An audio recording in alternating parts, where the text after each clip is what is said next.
দুর্গাপুজো আর কালীপুজোর রেশ কাটতে না কাটতেই পুরুলিয়া শহর এখন মাতোয়ারা জগদ্ধাত্রী পুজোয় ১৩তম বর্ষে পদার্পণ করেছে পুরুলিয়ার সরকারপাড়া দুর্গা মন্দিরের জগদ্ধাত্রী পুজো।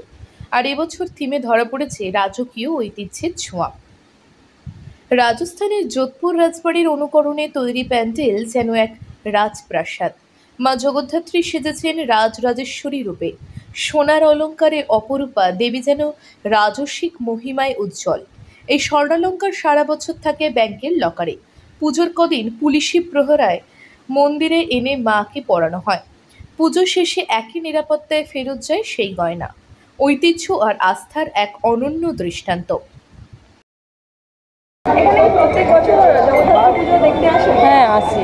এখানে এত বড় করে পুজো হয় বলেই কি এখানে আসা হয়? হ্যাঁ, এই যে এখানে থিম করেছে, থিমটা কিরকম লাগছে? খুব সুন্দর লাগছে।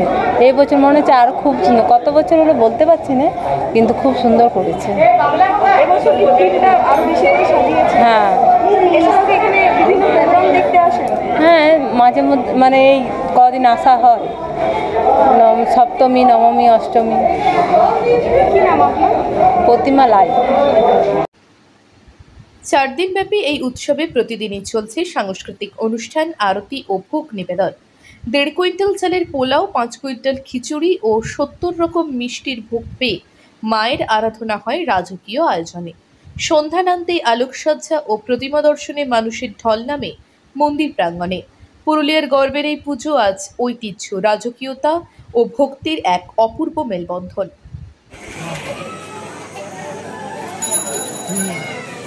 13তম বর্ষ।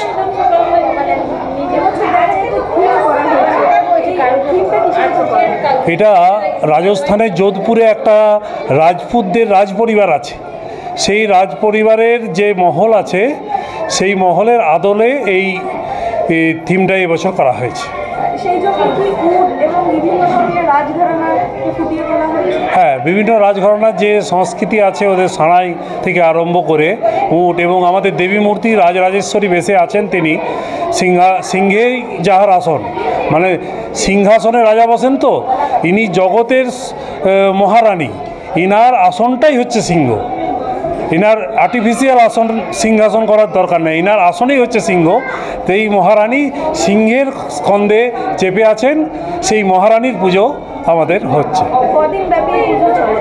এই পুজো দেখুন, মেন পুজো হচ্ছে কৃষ্ণচন্দ্রকে মা আশীর্বাদ দিয়ে বলেছিলেন একই দিনে সপ্তমী, অষ্টমী, নবমী পুজো করতে হবে। আমরা সেভাবেই করি, কিন্তু পুজোর ইমেজটাকে সবাইকে সুযোগ করে দেওয়ার জন্য আমরা এটা 2 দিন আগেই উদ্বোধন করেছি। এই পুজো একাদশীর দিন পর্যন্ত থাকবে, তারপরে মায়ের নিরঞ্জন হবে। এবছর মানে থিম কত বাজেটের রয়েছে? এবছর বাজেট, মহারানীর বাজেট যেরকম হয় সেরকমই আছে, 10 লাখ টাকা। মানুষের সমাগম কেমন দেখছে? প্রচুর মানুষের ভিড় হয়, প্রচুর মানুষ এখানে প্রসাদ পায়, 15 থেকে 16 হাজার। এবং মায়ের প্রসাদে বিশেষত্ব আছে, মা কিন্তু 1.5 কুইন্টাল বাদশাভোগ চালের প্রসাদ গ্রহণ করেন এবং তার 5 কুইন্টাল চাল ডালের তিনি খিচুড়ি গ্রহণ করেন।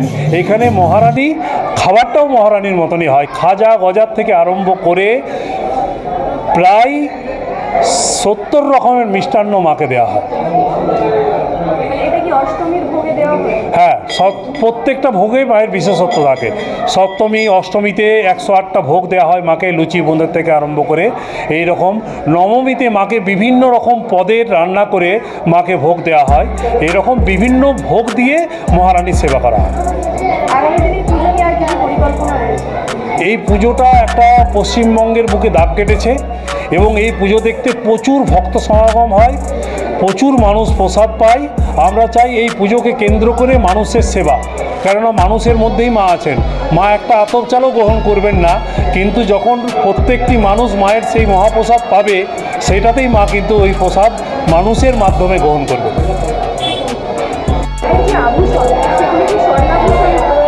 বেশিরভাগই সোনা আর রূপো দিয়ে তৈরি। প্রায় 21 লক্ষ টাকার উপর গহনা মায়ের আছে। তার জন্য প্রশাসন থেকে স্পেশাল গার্ড দিয়ে মাকে রাখা হয়। মা এখানে রাজরাজেশ্বরী, তার বডিগার্ডও আছে। মানে মায়ের কি গয়না সারা বছর ব্যাংকের লকারে থাকে, এই পুজোর সময় তুলে আনা হয়। পুলিশি প্রহরায় যায়, প্রহরায় আসে। আর মাকে পরানোর পর আবার ওটা খুলে ব্যাংকের লকারে চলে যায়।